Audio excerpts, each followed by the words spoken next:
So as a byproduct I see with first-time buyers, they get a product, so they get finance, they get a mortgage or whatever it may be, and then they're kind of let on their way in the world with a piece of paper that says you're good enough to get X amount of money. But the reality is, if I sent you out on a boat and you have never been in a boat before, you're not going to be leaving the port. So you're going to be sitting in a boat wondering, what's a rudder? Where do I go? Which way is Spain? And then you kind of almost have this paralysis analysis. With property, you're kind of like a toddler with a handgun. You're kind of let out there running into viewings. And I don't mean that to jar people, but a lot of it is your time is so important. When you're a first-time buyer, you're heading out there, got money, but you kind of really don't necessarily know what else you're going to do. And you're dealing with a competitive market. It's frustrating. It's challenging.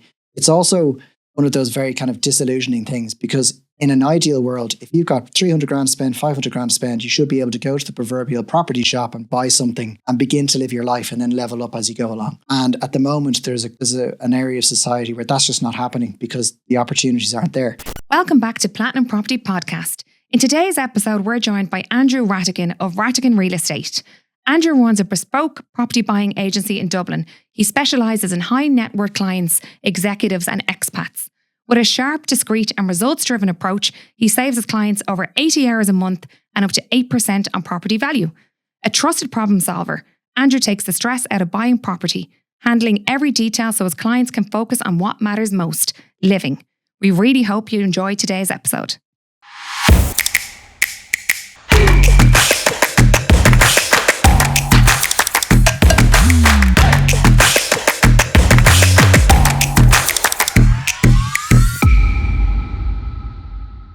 Okay, legends, welcome back. And this week we have a great guest in studio with us.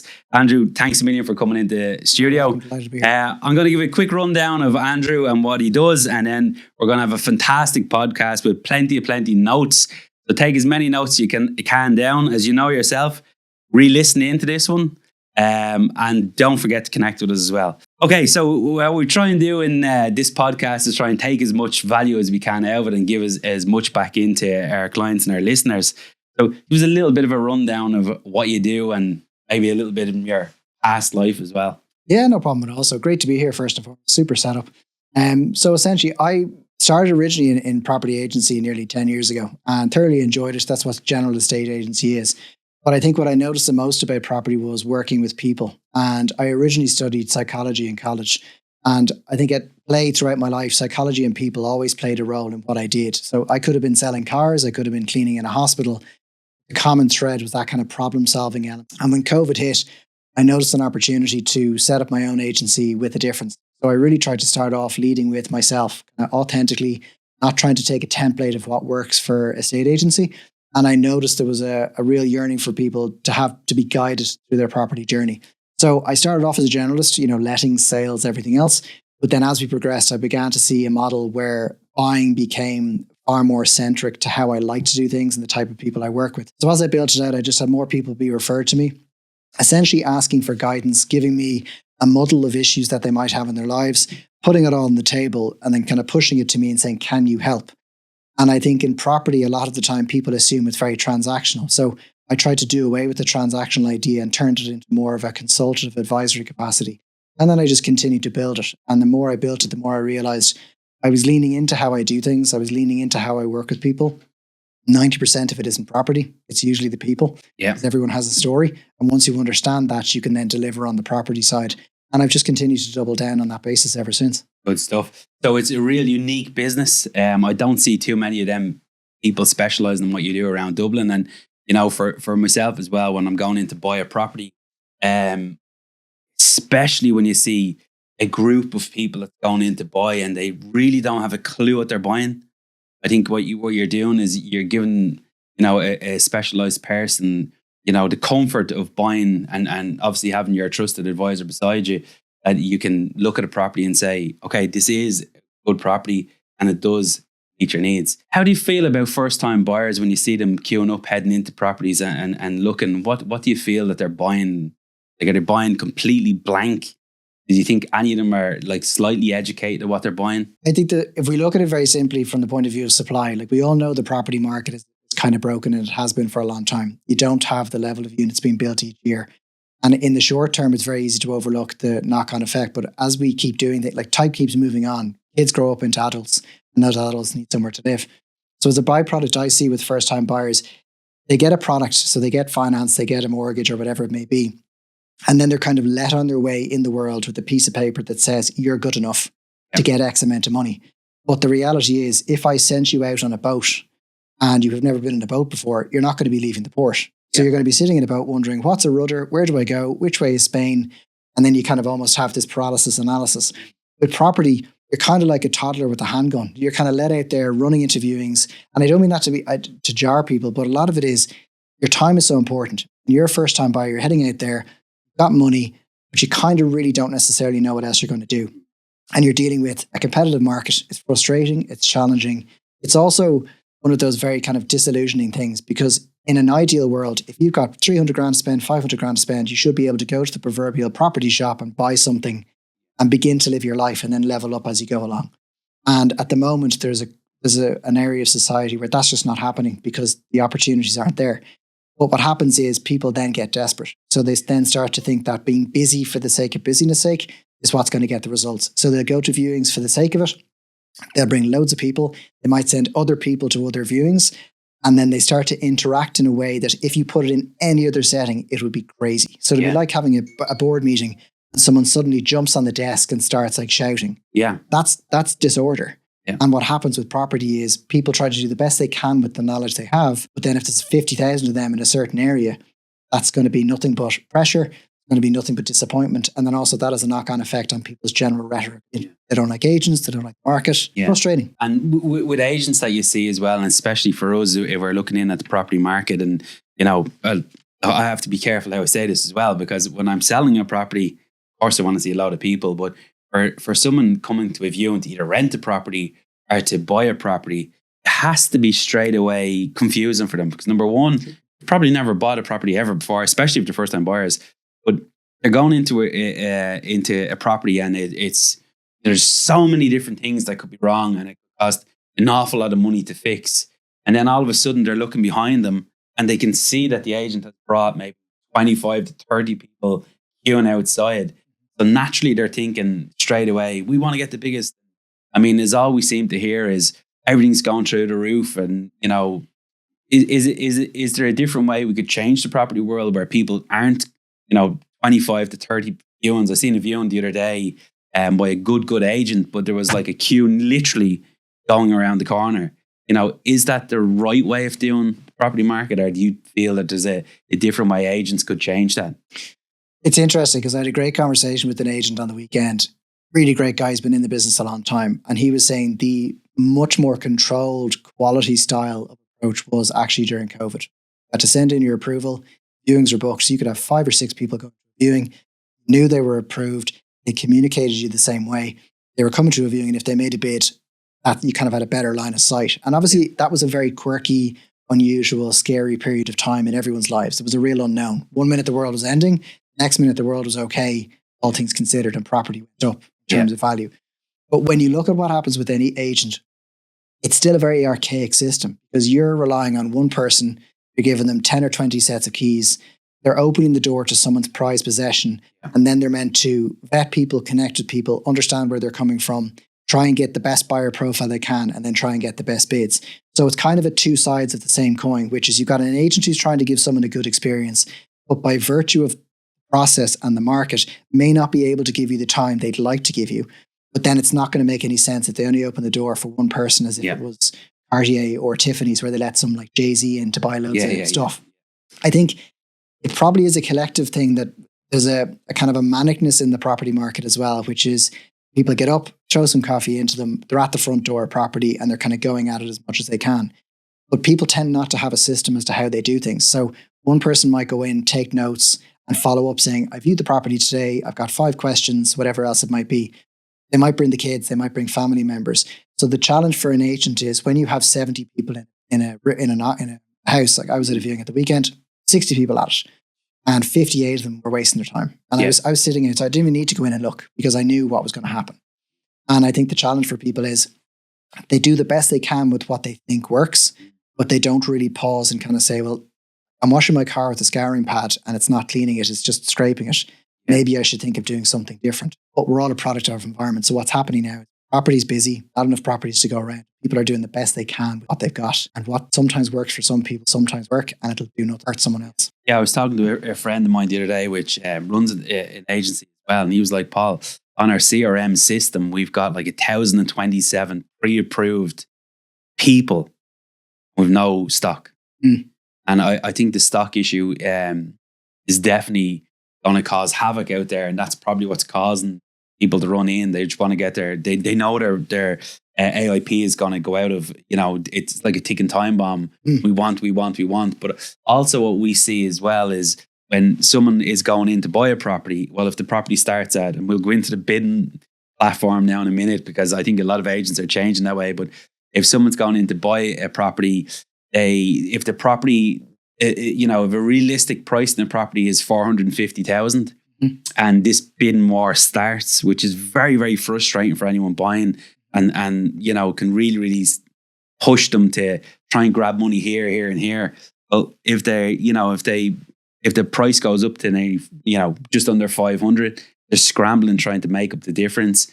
The valuer goes back into the property and realizes that the property max is worth 450, but all of a sudden it's gone up 500. There's a bit of an issue here with the valuers from the bank and obviously the AIP, and you get people then that potentially property deals will collapse. What do you see as solution to fixing this type of stress that can happen in there? The really simple, like as a crow flies answer, is just let builders build, because then that'll release the units for people to actually buy. But I suppose at the moment that's not going to happen. Ironically, it's going to take time. But so if we take it the market as it stands for now, I think there's a couple of things that people can really do, which is I try and equate it to a car, because sometimes it's an easier process to kind of work in your head. So if I gave you 30 grand to go and buy a car, you're not going to go to the Ferrari showroom and him and haw over trying to get X, Y, Z. Or if you go in somewhere, you got 30 grand and there's a section that's kind of 50 grand plus, you're not going to try and make it work 50 grand. You're going to maybe try and make it work for 35. You might have a cutoff or something that has all the trimmings. But when you look at houses, I think you have to imagine that you're working with an imperfect system. So like what's fair isn't necessarily what's going to fix it either or make it easier for you. But if you work within the parameters of how you do things, if you have a certain budget, when you're working with online bidding platforms, it tends to be like eBay. So you're kind of creating this feeding frenzy. People, like you said, they kind of like to tick the button where they kind of bid and they kind of get caught up in the process. But if you get really clear on what it is you want to have, I find that have to have versus nice to have as part of your checklist keeps you really honest. Yeah. And when I meet people, they could spend time looking at 30% of properties that are in no way suitable for them. But it's kind of like dating. They're getting out there going, well, maybe it'll be okay. I say to people, if I gave it to you now for free, would you take it? Oh, no, that's your answer.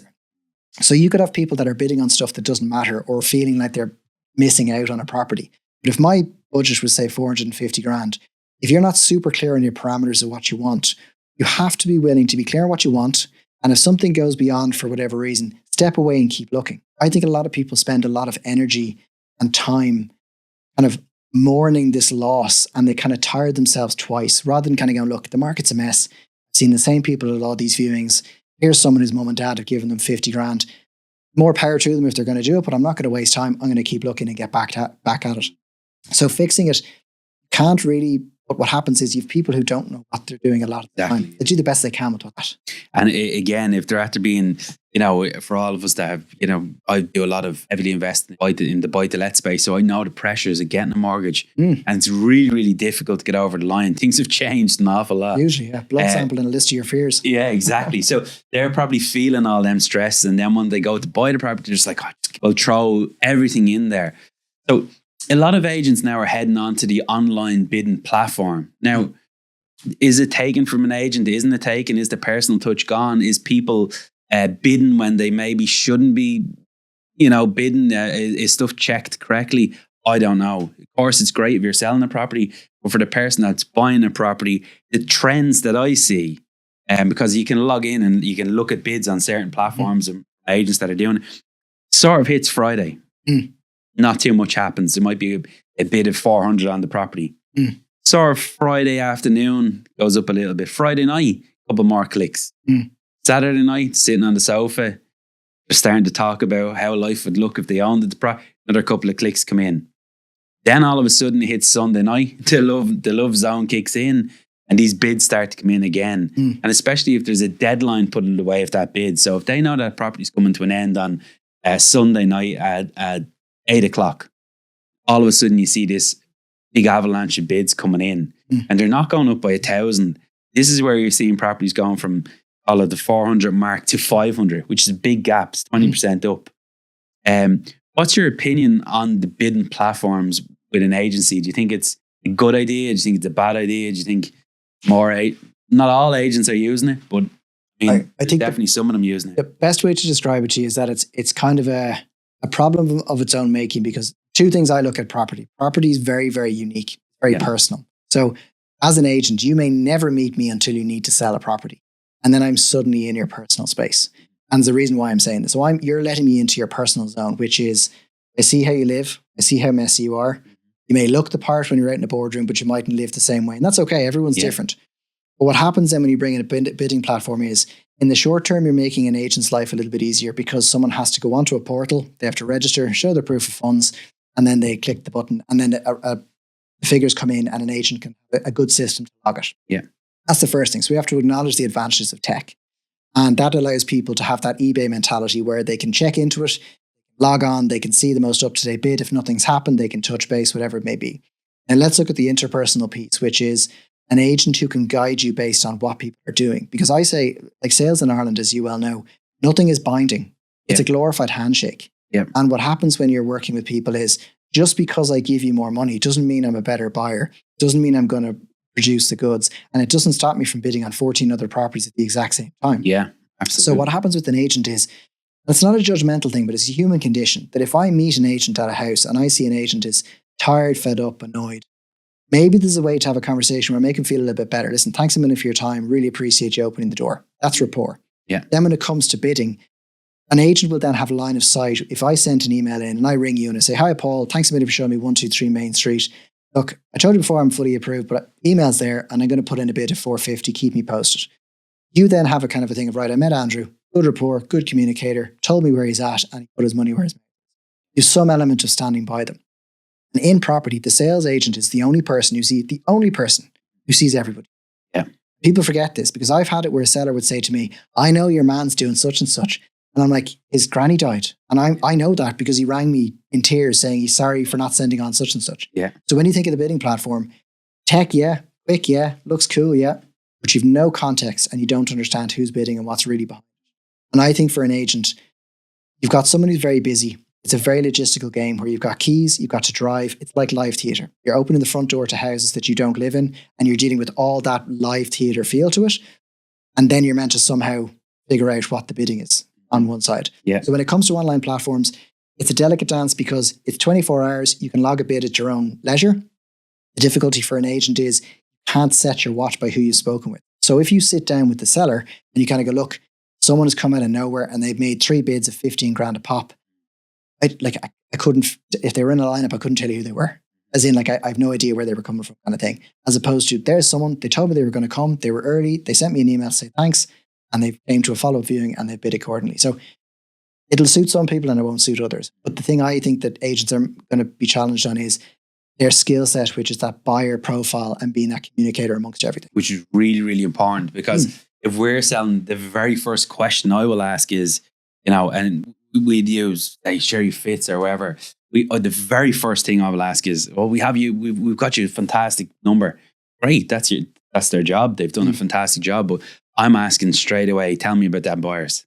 I need to know the top 3 buyers so I can make a decision, because I've obviously in the background got all these fees collecting up. And, so I think that when the online platforms are there, although they're great and you can see the offers coming in, if they start coming in a bit erratic, you lose control of who's actually, who we want to use, because it's not always about the biggest number. Biggest number might be able to commit in the deal. And for us, and especially if you've got fees kicking in the background, it's about who can commit on the deal and close the deal out properly and get it over the line. That's not going to be, have to go to another valuer and then they haven't got the money to close it and a big mess starts. But this isn't a jumper. Like, if you and I go to a shop now, you can convince me to buy a bright pink jumper and I'll regret it 10 minutes later and bring it back. If I like a house today, I still have to like it in 6 weeks' time. Yeah. I still have to like it in 8 weeks' time. And people get buyer's remorse, except on a grand scale, because they want to win. But then when it comes to a seller, the legal system is so long, the solicitor and the conveyancing can take so long, that if you don't understand who you're working with, it's a collaborative effort, and the power shifts between the buyer and the seller at different points in time. Yeah. So once you understand that, if you're taking a layer of that out, you've lost an element of control, but you're doing it of your own free will to get the highest price. That'll work in auctions. Yeah. Where you've got someone who's got a few quid, they don't mind taking on title that might be a bit messy, and they know what they're buying. But if you're dealing with someone who's kind of going all in today, fingers crossed, they've sold the microwave, they're selling the car, in 8 weeks' time, when reality hits in, they still don't have the keys. They still have to want it. They still have to make it work. And if another property comes up and they have a wandering eye, do you want that either? Yeah. Like, that's all part of it. This has happened a few times too, which is very frustrating. In your opinion, what would be the most frustrating? We're going to get into what Andrew Radigan really does on a daily basis now in a few minutes. But just on the property market again, what is the most frustrating thing you see in a transaction from buyer or seller? It's still so personality based. Yeah. Everyone you meet, you have to have a very upfront conversation about this is what's expected from you. And I think when I work with people, it's not just a case of you're paying me and you're always right. It's like, you're expected to do this, you're expected to do that. We're not going sale agreed on multiple properties. And then with sellers, it's the same thing. Like, what are you doing? Where are you going? What are you going to do? You're going to want it for the highest price, and it's a numbers game. It is what it is. And I think the difficulty with legals is it's so situation based. Like, I know solicitors, and a couple in particular, that are absolutely unbelievable. Yep. They pick up the phone to tell you they're going to send you something. They pick up the phone to say, just so you know, I haven't heard anything. And I've had solicitors also, when I introduce myself, that will send me a letter from the 1800s that'll say, Dear Andrew, heretofore such and such, please do not contact me unless you're... And I'm kind of thinking, there are some amazing people in every industry, but I think the difficulty is that when it comes to the legals, if it's so situation-based, you're going to get one person that may not get the best experience. But I've had deals that have nearly fallen apart because of ego. Yeah. And if I was in Australia, that would have been signed and done in the space of a day. Yeah. And that's it. That's the biggest challenge. Even the UK, I think, is moving much more quicker than we are. The conveyancing side of things, you think it's the legals not wanting that to move quicker? Do you think it's because there's a lot of stuff happening in court that they may be working on court cases and then coming back to, the property transaction, then maybe towards the end of the week for cash flow? What do you think it is that would be not making, because we all need to get paid. And I mean, nobody gets paid until the transaction is complete. I'm sure you guys are probably the same, but I mean, like sometimes when you're in a property transaction, you're like, hey, can we just get this piece finished and this piece finished? Then we can all get some funds flowing. Yeah. Is there something in there that you think that holds up transaction for a certain reason? Or is it just that everyone in different practices are extremely busy? I think it like everything, like I'm never a believer in blaming anybody, but I think when you look at the market in general as a whole, the way we still do, when you think of, land direct, registering land, like that's obviously historic that it's happened in the last number of years. It's still not there just yet. And you still have land that hasn't been registered. When you're buying something, you can't always get a real example of what the folio is like with rights of Wales. You've got people that are trying to deal with historic challenges when it comes to property. But I also think you've got a systemic thing in property, which is, in Ireland, it's not always been as cut and dried. It's like, America, we've like a 30-day closing, no contingency. Yeah. In Australia, you can have it signed and agreed upon in the same day kind of thing. So I think the challenge, it's probably a historic thing, which is that's not what's been done. This is what we've always done. I also think there's an element of the changing of the guard, that you're going to have an older cohort of solicitors that have had very successful practices for a long time, and they're now transitioning, and either the legacy piece is coming in, so you're going to have people that are coming in trying to streamline the process, or people who maybe want to say, look, I want to get X more deals done each year, or else I might move into a more area. But I think historically, look, and there's also the underlying Irish thing of it'll be grand. If the piano falls in your head, if you can wiggle your finger, you'll be grand. So it's kind of that mixture of that as well. We are delighted to announce that this podcast is sponsored by Platinum Ventures.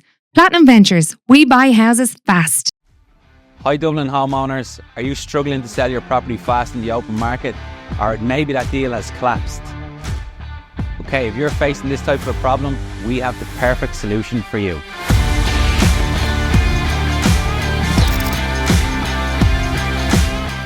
Welcome to Platinum Ventures. We buy houses fast. Any property, any condition.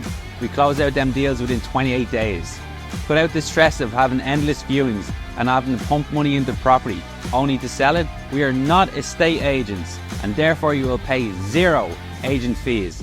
Visit platinumventures.ie today. Platinum Ventures, we buy houses fast.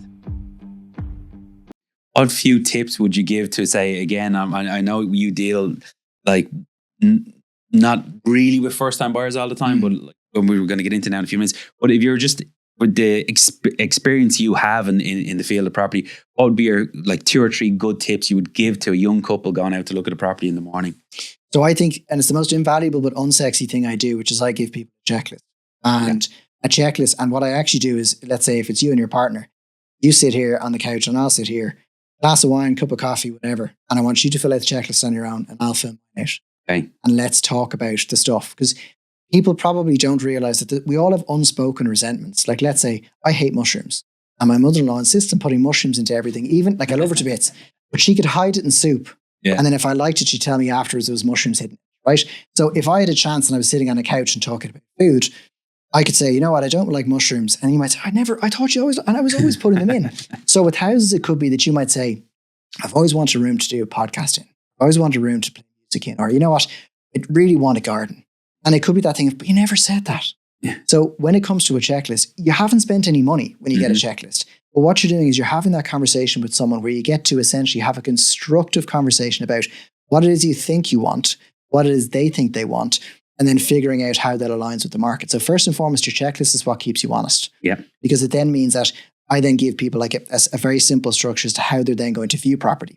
So if you were to say to me, I've got 500 grand to spend, we want a 3-bed in such a location, my have to have is off-street parking and a south-facing garden, right? And let's say that's the mecca of buying, southwest to be the mecca. And then something comes up around the corner, not a huge fan of the area, it's northeast, doesn't have off-street parking and it looks a bit dingy. And I'm not saying that people mightn't have to adjust, but they might shoot to viewing stuff for the sake of it. And then what happens is, if I have a blind date with 30 people, by the time I get to 31, they could be my dream person that I'm meant to spend the rest of my life with. I'm knackered. Yeah. I've lost all faith in humanity. I've run out of small talk and I'm wondering what's going to happen next and who's going to pay for the bill. So if you're looking, checklist is first and foremost, because that means you get to have something to core as you're at your core to revert back to. The second thing is when you're going to viewings, don't do any more than 3 viewings on a Saturday if you're going to go to viewings. Again, like speed dating, if I asked you what the color of the first front door was, will you remember it? Probably not. And when you're bringing people, it's not an entourage. Like, you're not Brad Pitt. Don't bring your mum, your dad, your sister, your cousin, your brother, okay? And what I would always say to people is, if you're bringing someone, they want to drive value for you. If you don't tell them what they want, they will tell you what they think you want. Yeah. So if I'm bringing Paul to a viewing on a Saturday, I'm going to have a coffee with you before. I'm paying because I'm bringing you to the viewing. And the point of it is, I'm going to say, listen, Paul, don't come to me during the viewing. I want you to look around and look for the stuff you might think I miss. Make a note and we'll have a debrief afterwards. Yeah. And then it means I get to look, ask questions, reflect, take it in. And then afterwards, you might see 3 cracks that I didn't realize, or notice that the neighbors have an illegal dog fighting ring. In the next house that you didn't notice. That's the second thing. And then thirdly, have your cut off. So it's not always pretty, not always nice, but when it comes to your budget, have a specific cut off. Don't suddenly start trying to tap people for 10 or 15 grand in the hopes of making it work on this particular basis. If you're going to increase your budget, have a real think about what that means. Have a real think about what that means with those you're interacting with and getting it, family and friends, and only have one person communicate as part of that bidding. So if Paul and Andrew are going looking at property and Paul Green registers to view the house, don't go bidding under Andrew Radigan. Yeah. Keep it clear cut. And when you imagine, you have to meet people where they're at. So you're meeting an estate agent who is busy. He meets 150 people a week. She meets 150, 200 people a week. They're trying to build rapport. They're trying to drive value. They're trying to help and they're trying to profile you. Make it as easy as you got to be mine. Again, then, so let's say that we go out and we look at a property. We love it. Mm-hmm. You're a first-time buyer. You're a first-time investor. I'm sure you deal with a lot of them as well. Mm-hmm. How do you manage the expectations? If, okay, we find the property we love this one. Mm-hmm. And just buy it. I want this is the one I want. Mm-hmm. How do you balance that to say, okay, well, look, you are buying a property. It's not turnkey. Mm-hmm. We're not back in the era of, €100 per hour or per day for the tradesman. Everything will be grand. We'll get the roof done. How do you balance that expectation with your clients now? Do you, or maybe even a bit of advice on it for someone that may be looking to think, Uncle Mick will insulate that wall from me. How do you value that fix on the property, which can be so difficult because I know the expense that comes with these. I think the 2 ways of looking at it are, everything is always both sides. And I always say to everybody, it's like if you buy a new house. A new house is turnkey, needs nothing, it's A-rated and everything else. That's great. The other side of an A-rated brand new house is you're usually very limited by space. Most of the time you can't extend unless it's a unique property. And in the summertime, you're going to be putting fans in every room. So I have an A-rated house. In summertime, the money I save in the winter on the heating bills gets turned into Dyson, where I try and keep the rooms cool. When you're looking at upgrading, I always say to anybody, it's not about being pessimistic, but assume something will cost more and work your way back and then get a nice surprise. So like you said, it's not going to be a case of, but this room's a little bit drafty. Mick's going to put in some insulation. He found it at the back of a truck. It only cost him 18 square foot, and he said he can do it next Saturday. Work on the assumption that costs are going to go 30% up. You're not going to find someone for 6 weeks, and then it's going to cost you X. So the two things I say to people are, you have to steel your nerves when it comes to assessing what you want to do. Take love out of the equation. You can really enjoy something. You're by no means done until I get you the keys. Yeah. Because you have to be very, very mindful of your emotions, because your emotions are going to tire you twice if you start imagining yourself in it, buying stuff in a house that you don't own yet, and you're like glossing over the fact that you're just sucked into this thing already. Hasn't been done, and there's a hole in the roof.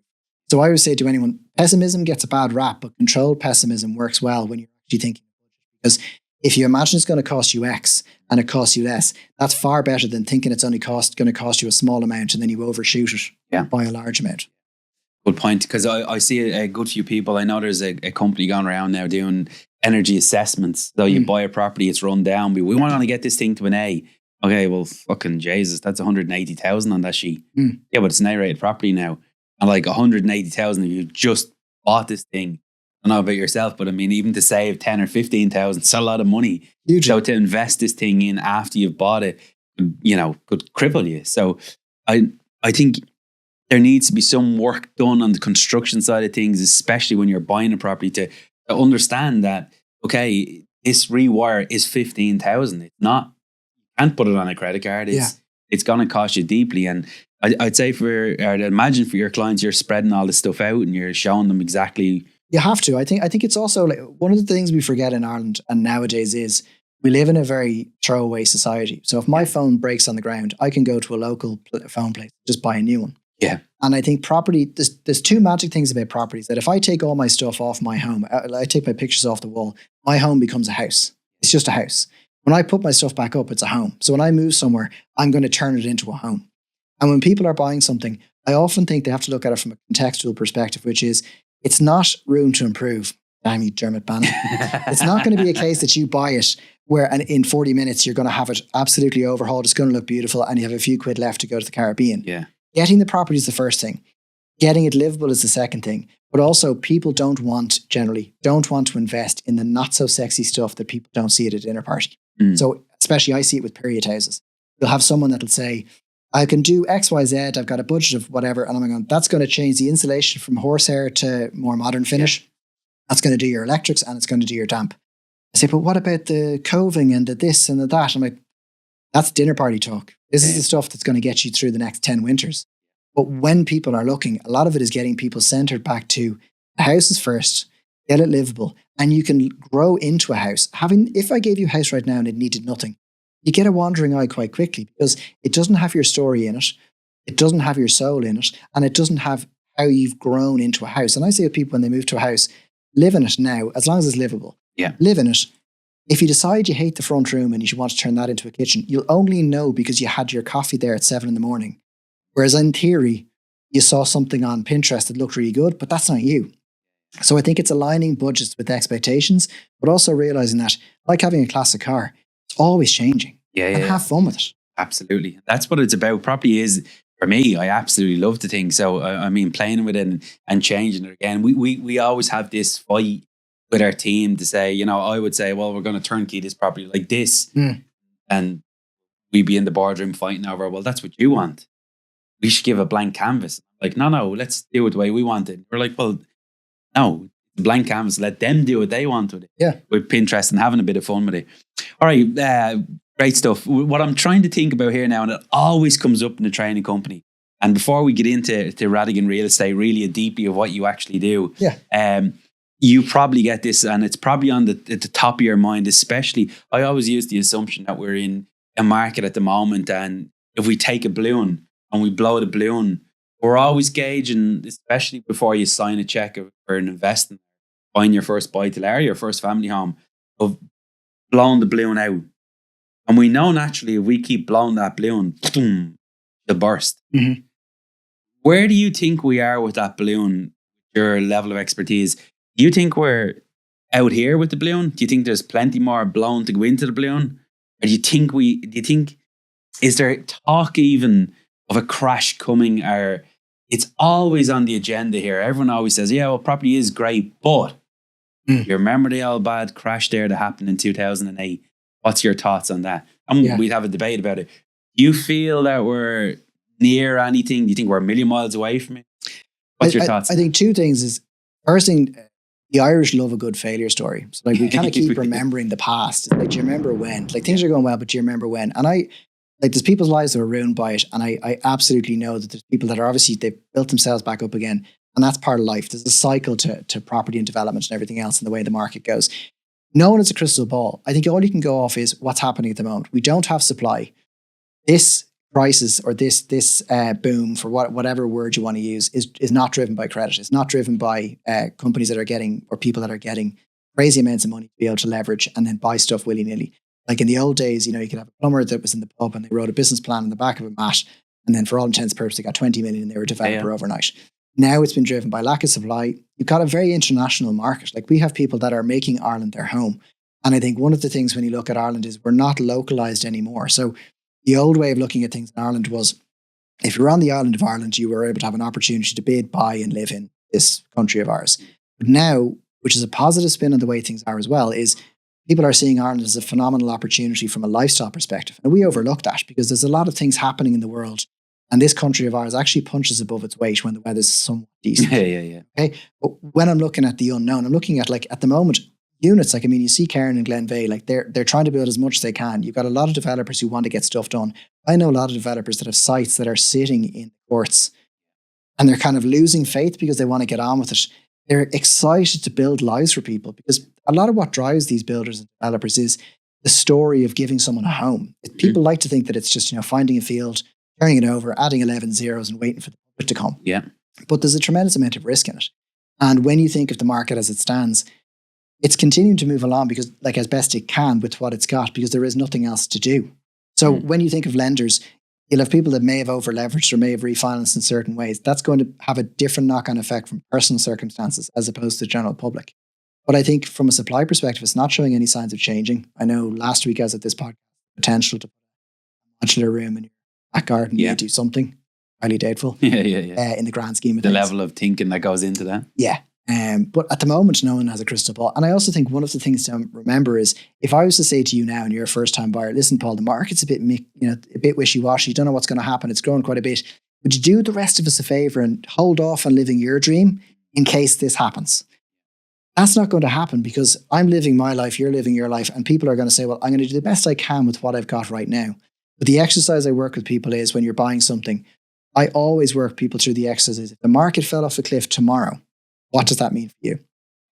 And sometimes people are afraid to look at the what if, but once you acknowledge it, you then say, okay, I can manage that, or it is workable. Or it may be a case of, I should pause and reflect and ask myself, maybe I'm thinking of moving abroad. Maybe my risk tolerance to buying something that's a bit too high price point wise with my loan to value might be something to come into play. But sometimes it's a case of looking at it, seeing what the potential risk might be. And it is what it is. Like I say to anyone, like, I have an older Merc now. I could buy it today and it's a petrol guzzler, high tax. And if tomorrow it becomes a classic and suddenly it's worth 100 million quid, I'll look like a genius. Yeah. But I'm okay with the fact that the price of it might die a death. And that's the point of it. You have to do what you can with the information you have. And I think it's very, very important that if you are, and you think everything's changing for the better, you can't get money off the banks as easy. No. We said at the very start of this, it's very, very painful to get it now. You get the AIP very easy. Again, if you use a good mortgage broker, obviously ask Paul, there's great financial brokerage, and they can show you the financial plan, exactly what you said. What is it going to look like if this happens? And they can plan for that as well. So obviously take good mortgage advice, and obviously have a good mortgage broker in there helping you. We are delighted to announce that this podcast is sponsored by Platinum Property Training. Start your property education today. From simply one click of a button, you could be part of the Platinum team. We have made this so affordable for everybody in the country. If you have any interest in property, there's no reason why you shouldn't be part of the Platinum brand. We have got it all systemized. It is right in there with rookies. You can spend 4, 5, 6 to 7 months in there till you get to a certain level, and then you can step up your way through the programs, and you can really start to educate yourself. And we're here to help. We've got the best systems in the country. Click the link below and we will see you there. Again, the process of buying a property shouldn't be on your own. Them days, in my opinion, there's just too much fucking risk. Mm-hmm. You have to weigh way too many moving parts. And that's why I think your business is really, really unique, because you've got someone right beside you that's an expert in this.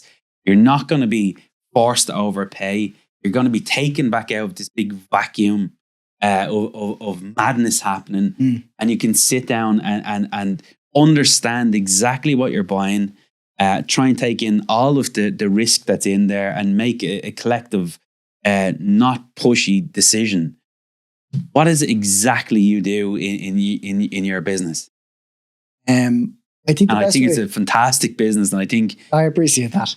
I think the best way to describe it is I thoroughly enjoy people, and I love playing a role in someone's life. And I think when I go back to when I was younger, like when I was in college, I cleaned in a hospital. And the best way to describe it is I went in cleaning in an old folks hospital, kind of thinking I was just cleaning. But then I realized when I saw photos on the wall, I realized this person who's maybe 80 or 90 in a bed used to be in the Marines. And you see this really cool looking guy with tattoos back in his prime.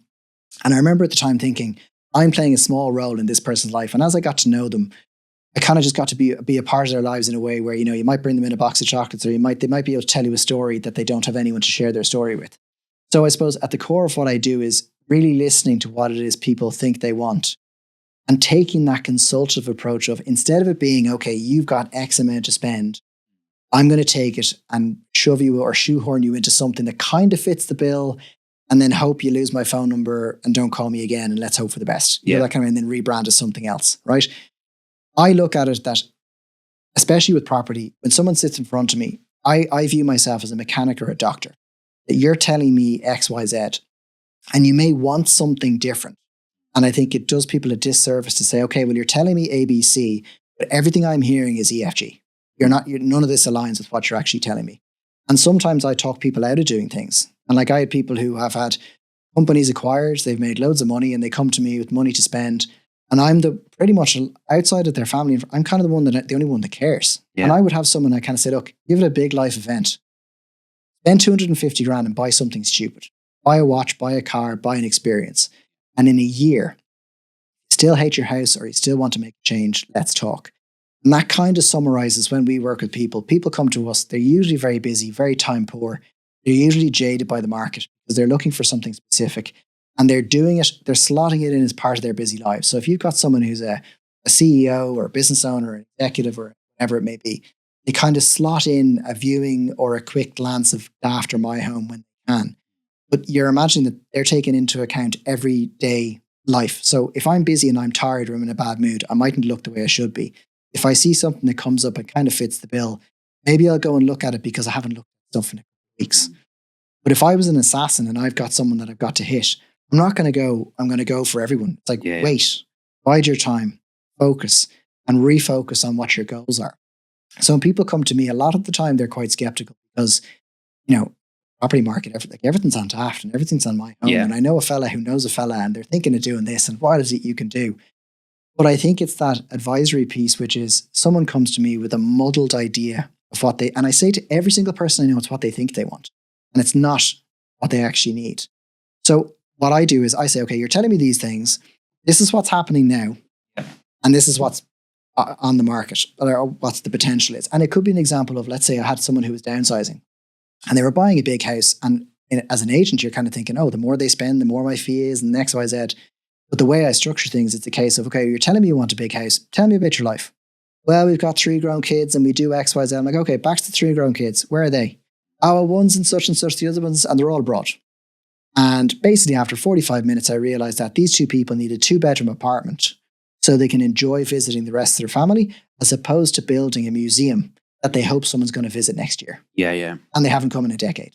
So summarizing that, I'm saying to them, you think you want this, you're telling me this, you're showing me that, and then we slot the market in as a byproduct of that. So your clients would be really, really intense, high professional people, maybe professional people that don't want to be seen at a viewing, maybe with a mixture. Might be football, or I don't know. Yeah, maybe. we've surgeons, we've had like sports people, musicians, we've surgeons, doctors.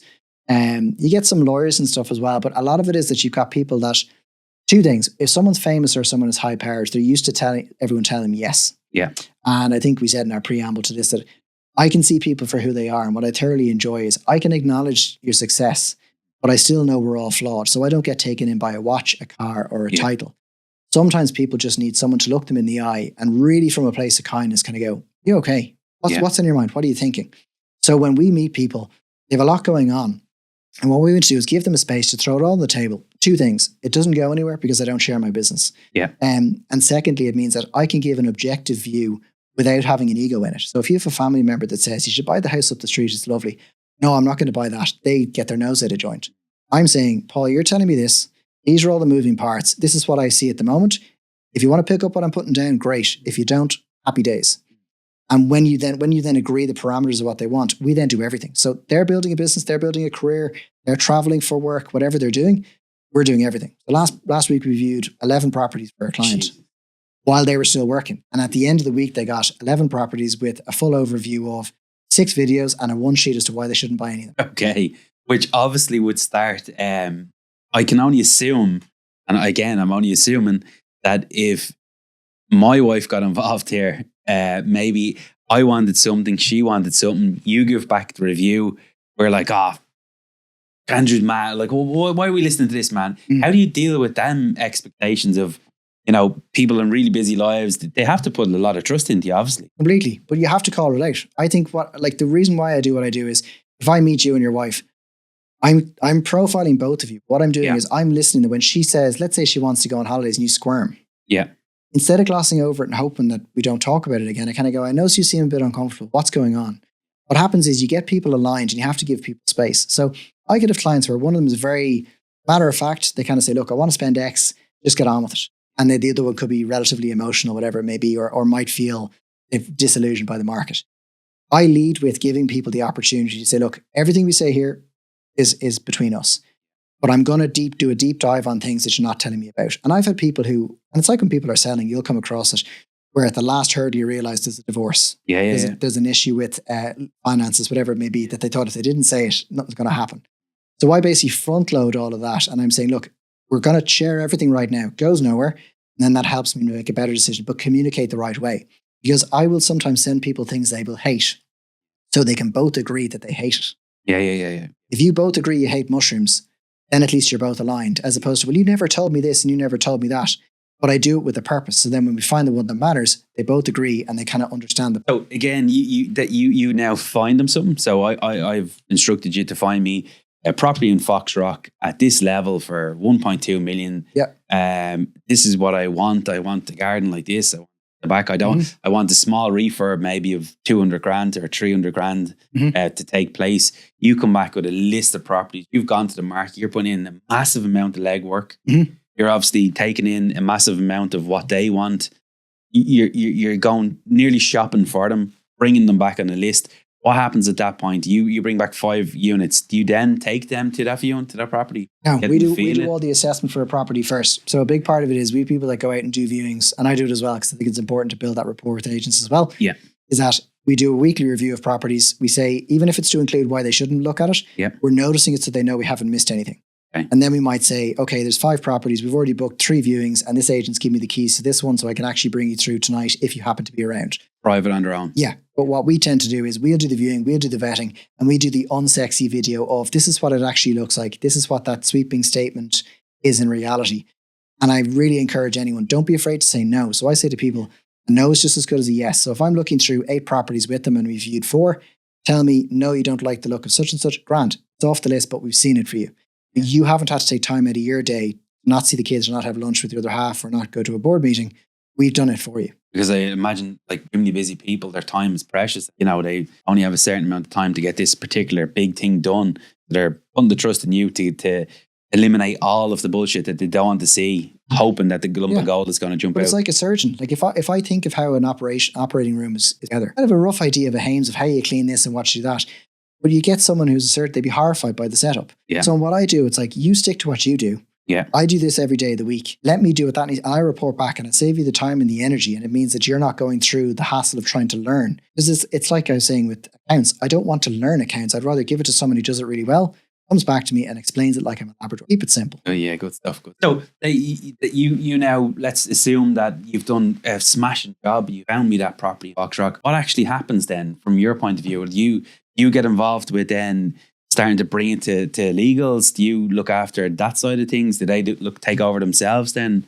It depends. Everyone's appetite for doing the work at certain stages is different. So what we tend to say is that our job is finished at sale agreed, but we're always obviously there. Yeah. But we do get a number of clients who say, look, can you help us until the end? Which is, we'll give a couple of solicitors that we recommend, and we do so based on the type of personality. So you kind of say, look, this person's a great communicator. You need to talk to them for this reason. We do the same with surveys. And then when it comes to the ins and outs of the legal process, sometimes they just need someone to talk them off a ledge. Yeah. So they might say, your man said they're looking for X. I'm like, that's totally normal. That just takes 2 weeks. Don't worry about it. Yeah. So I'm kind of the negotiator in the middle, explaining the realities of what's happening. And I think a lot of the time it actually demystifies the process for people so they don't lose the run of themselves by miscommunicating with someone else. Which is another good point as well. If you're there and you're representing a high net worth individual, you obviously are going to be taken a lot more serious than just 25 people rocking through the door. They specifically sent you. So my ears would be like, if I'm selling the thing, sorry, what did Andrew say again? Let's pay attention here, because we've got, a high net worth individual, which clients you work with. At that point, negotiation will take place. Mm-hmm. Do you negotiate a good feel that you obviously done your research, what you think of the property, you value your own property, obviously. Mm-hmm. But do you put a proposal together to say, this is what we can do, this is the level, it's a little bit under maybe from what you have it up for sale at, but we can do it in 3 to 4 weeks or 6 weeks time? You negotiate that? Yeah, so every property has its own story. So I say that if someone's out just kind of shopping the market and testing what they can get, I try and front load the information for people. So it's not a simple cut and dried, like, you go to McDonald's and you're buying something and it's $4.50, whatever a Big Mac is now. But if you're looking at a property, I would say to my clients, this property is 1.2, it needs 200 grand spent on it. And the buyer is X, and not the person. Yeah. But the buyer is a downsizer, they're moving abroad, or they've got a property to into. That changes the dynamic versus someone who is on the market, they have to sell to buy, and they haven't found what they want yet. So when you understand the chain and understand the dynamics, we then adapt bidding accordingly. But I vouch for my bidders, and 99% of the time, I'm the one who's bidding for them because I've had sight of funds. So when an agent sees me, 2 things happen. They know I'm a very good communicator, but they know I'm just not in a jolly. Yeah. And a lot of the time is keeping my clients honest and open, kind of saying, look, no, you're delaying for 2 days here to do this. That's not right. Yeah. Let's get on with it. Yeah. Because let's step away. You have a reputation to keep you. And that's clearly how you can save up to the 80 hours per month for them going around and taking time off their work in companies, or if you're a brain surgeon or whatever you're doing. Or abroad. Like, we've clients in Singapore, America, and the trust, like 90% of the people I buy for, I'm the first person through the front door. Huge amount of trust. Yeah, huge. And you have to be willing to be open and honest with them, everything, rather than pretend you didn't see it. And that's clearly then as well with the 8% property value, that way you can get the value down and lock it in at maybe a good discount too, if there is a discount. Or the upside. I mean, I always say to anyone, I will never buy anything for a client that I wouldn't buy myself if you put a gun to my head. And not to be like aggressive or violent when it comes to it, but I say, if I stop each time and I run through the exercise of 2 things, would I buy this myself? Or if the market died a death tomorrow, would this still be a good purchase? If I can't say yes to both, and I will always work through that with the client, that I then say, right, I'm now happy. So you could have a property that may have upwards value in time to come. It may be in an area where, let's say, 50-foot gardens will be a thing of the past. So this will be something that you can add an intrinsic value to it later on. Or you may be locking in a price today that, with inflation and lack of supply, in 6 months' time, the starting price might be the price we agree today. So it works very well. Yeah, and again, I'd say people will absolutely sign if they're coming. Now we probably see a lot of high net worth individuals coming out to Ireland because they want their kids to be in the college or whatever it is. And there might be a bit of land at the back of the unit. So you're putting the whole puzzle together for them. Yeah, but people overlook Ireland. I mean, I think when you live in Ireland, you take for granted what we have. There's nothing like someone who's lived abroad for a decade or someone who's from another country to really put manners on what we have, because we have an amazing countryside. We've got amazing community structure that we overlook. But Ireland is a wonderful place to live. And we probably forget that because we get lost in bad weather and traffic. Yeah. But in comparison to a lot of places, we're a great all-rounder. Absolutely brilliant. Again, then, just two other quick questions I have coming to my mind. I could talk to you all day about this because I can see a massive, massive potential of people that have really, really high, busy lives and to have to go into the world of trying to negotiate, run through it's just probably way too much for someone to take on board if they're extremely busy CEO or they're high net worth individual. So letting that risk lie with you and bringing back the information makes massive sense to me. But again, what's one thing about your business that isn't so good? That might frustrate you in the business?